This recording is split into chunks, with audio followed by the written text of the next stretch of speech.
Assalamualaikum warahmatullahi wabarakatuh.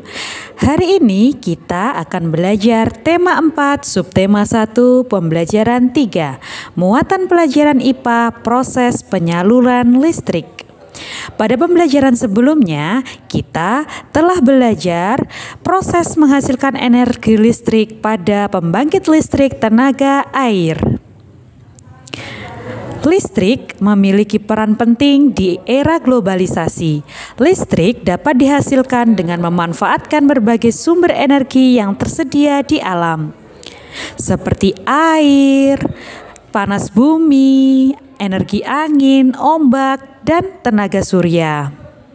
Nah, apakah kalian tahu bagaimana listrik bisa sampai ke rumahmu? Untuk mengetahuinya, silakan simak video penjelasan ini dengan seksama. Listrik yang kita gunakan sehari-hari adalah listrik yang dihasilkan oleh pusat pembangkit listrik. Berikut tahapan proses penyaluran listrik ke rumah-rumah. Tahap 1, di pusat pembangkit listrik terjadi proses perubahan energi menjadi energi listrik. Generator merupakan komponen utama dalam berbagai jenis pembangkit listrik.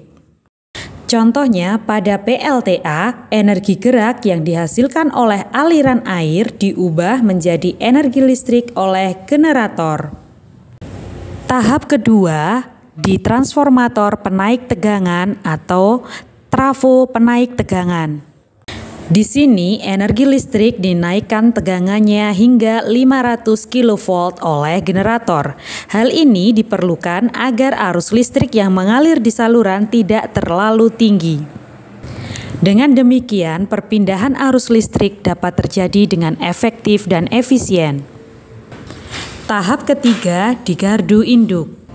Melalui sutet saluran udara tegangan ekstra tinggi, listrik dialirkan ke gardu induk. Jadi, manfaat adanya sutet adalah untuk mengalirkan listrik dari transformator penaik tegangan atau trafo penaik tegangan ke gardu induk sehingga energi listrik bisa disalurkan dengan lebih efisien.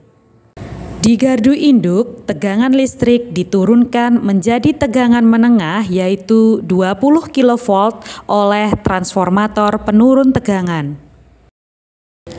Pada tahap keempat, di gardu distribusi, energi listrik kembali diturunkan lagi tegangannya menjadi tegangan rendah 220 volt. Tegangan listrik sebesar ini sudah sesuai dengan kebutuhan di rumah-rumah.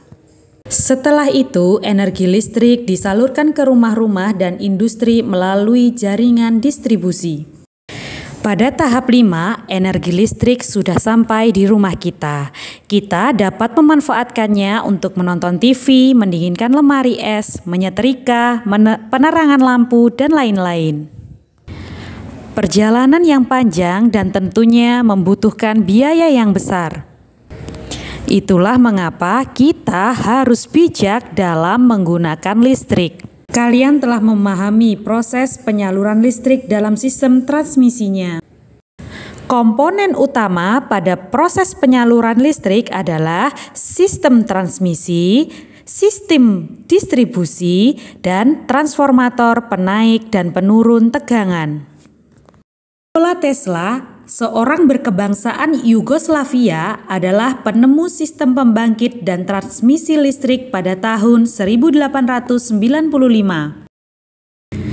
Beliau pernah bekerja sama dengan Thomas Alva Edison dan merancang 24 jenis dinamo. Ketika Michael Faraday menemukan energi listrik, Nikola membangun pembangkit listrik tenaga air yang pertama. PLTA tersebut atau pembangkit listrik tenaga air tersebut memanfaatkan air terjun Niagara di Amerika Serikat.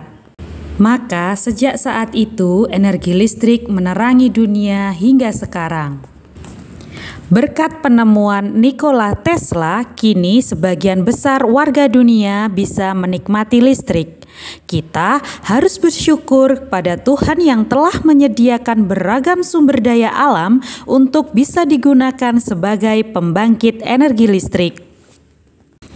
Nah, sekarang buatlah sebuah peta konsep atau mind mapping sesuai dengan video yang barusan kalian tonton.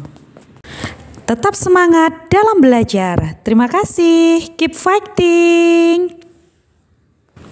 Wassalamualaikum warahmatullahi wabarakatuh.